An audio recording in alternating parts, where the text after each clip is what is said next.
So,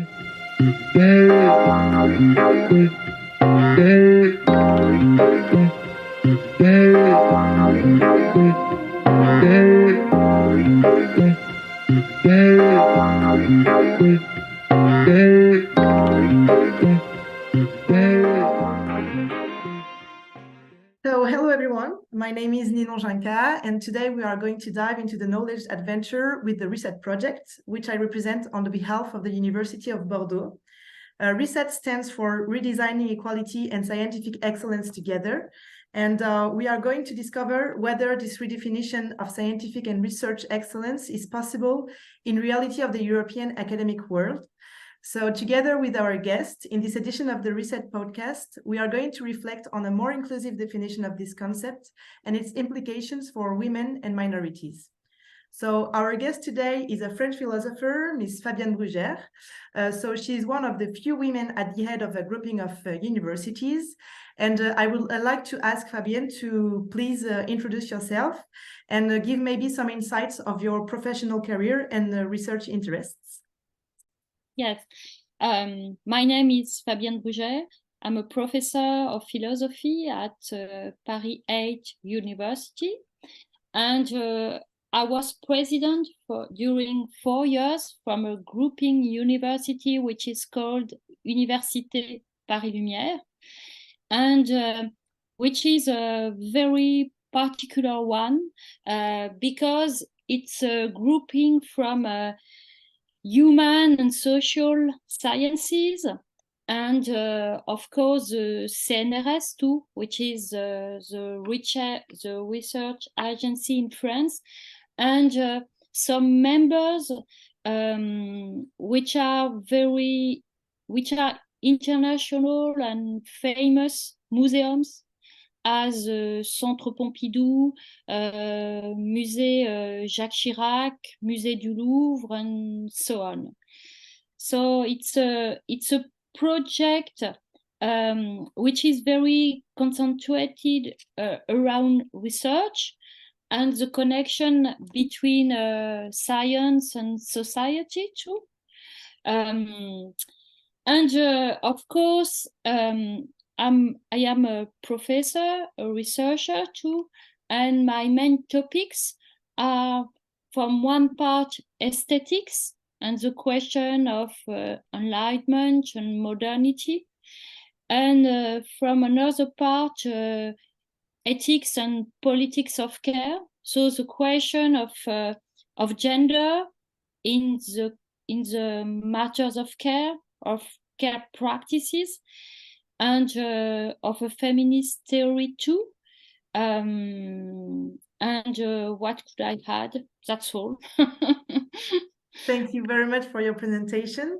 So as I said before, the topic of today's podcast will be your research topics, but also the link with scientific excellence. So I will ask some questions from this topic. So firstly, I would like to know what do you think of the notion of scientific excellence in terms of evaluation of professional careers? So do you think a redefinition of its criteria and indicators is necessary or desirable? And if so, in what way? I think that criteria and indicators would need to be more qualitative and less quantitative in a way. I think too that the criteria and indicators could be more collective and not so individual. There is a lot of competition for the scientific excellence. We have a lot of competition. It would be important to try to organize a more collective set of research, and it would be important to have a redefinition which would be more conscious and all sorts of collective engagement.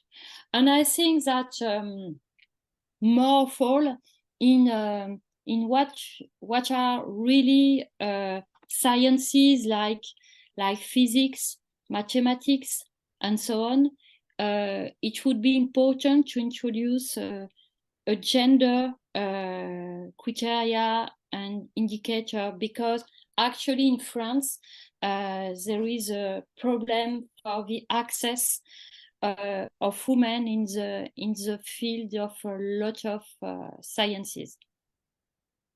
Okay, thank you very much for sharing your vision. Before proceeding in the discussion of concrete measures, I would like to ask you maybe about the role of scientific excellence in your own experience, and maybe starting by reviewing your career. How would you describe your path to the top leadership and decision-making positions? And maybe have you encountered such phenomenon as a glass ceiling? And what were your driving forces? Yes, it's difficult to explain.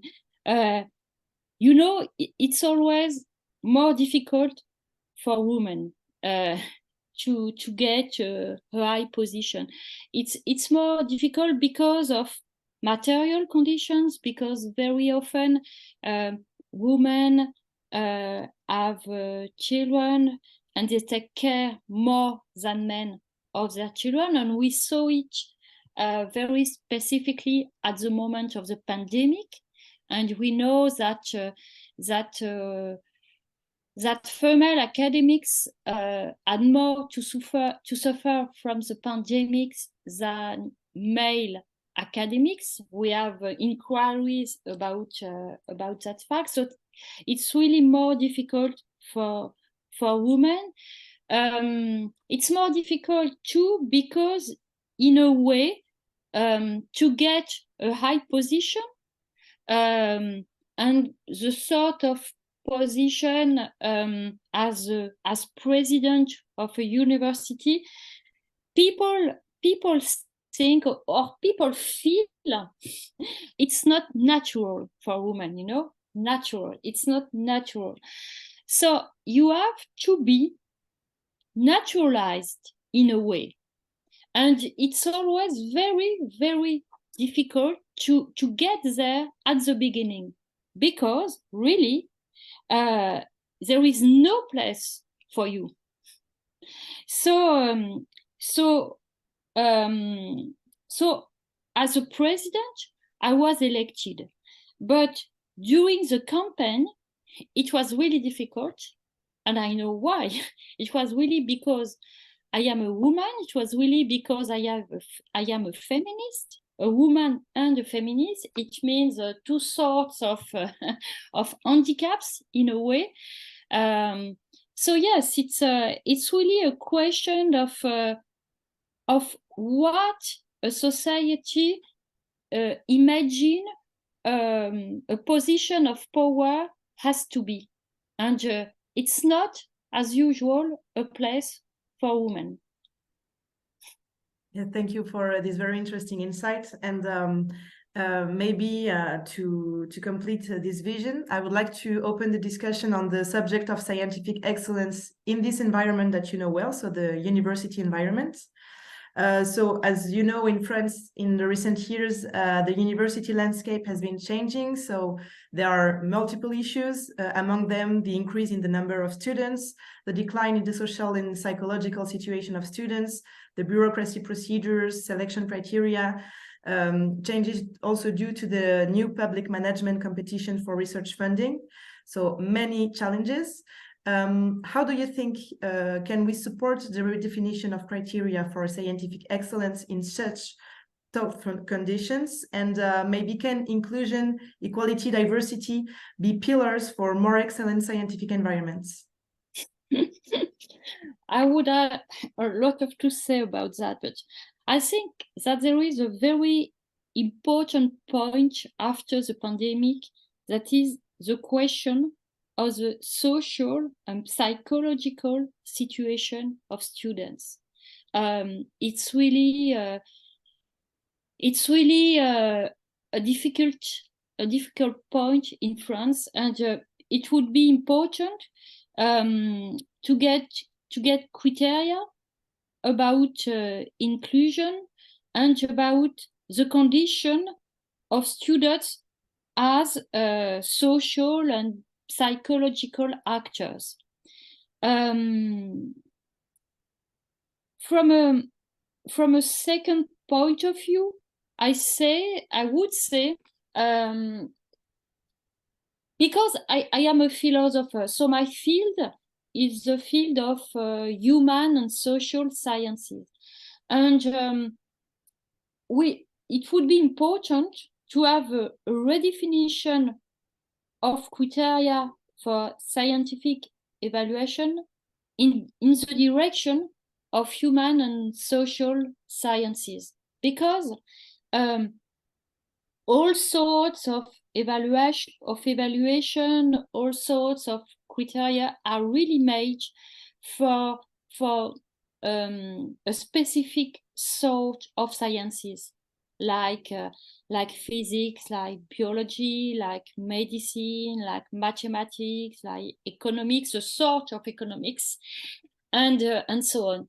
So it would be really important to get new criteria for in considering human and social sciences, and of course it means too to consider inclusion, equality, and diversity, and of course the question of gender equality, but the question of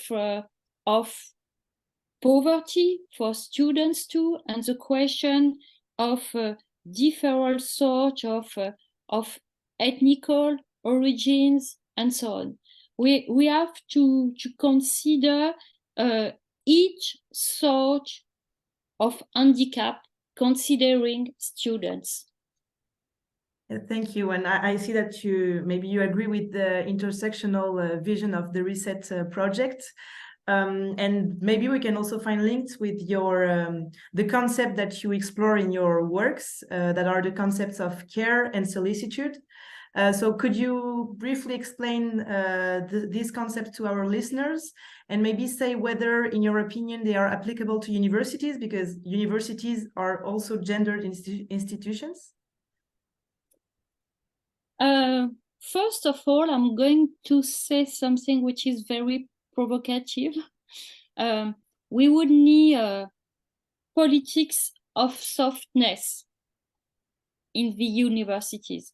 There is a lot of competition, and it's very difficult. It's more and more difficult.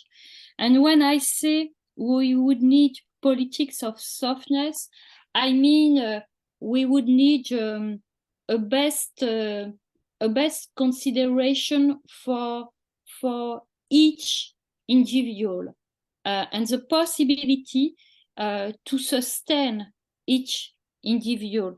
For instance, when an academic at a moment which is difficult for publishing or something else, or the fact that he or she has no time for research, it would be better to have the possibility to imagine different sort of sustains for this academic. So yes, more softness, less competition, and not so much virilism too. Yes.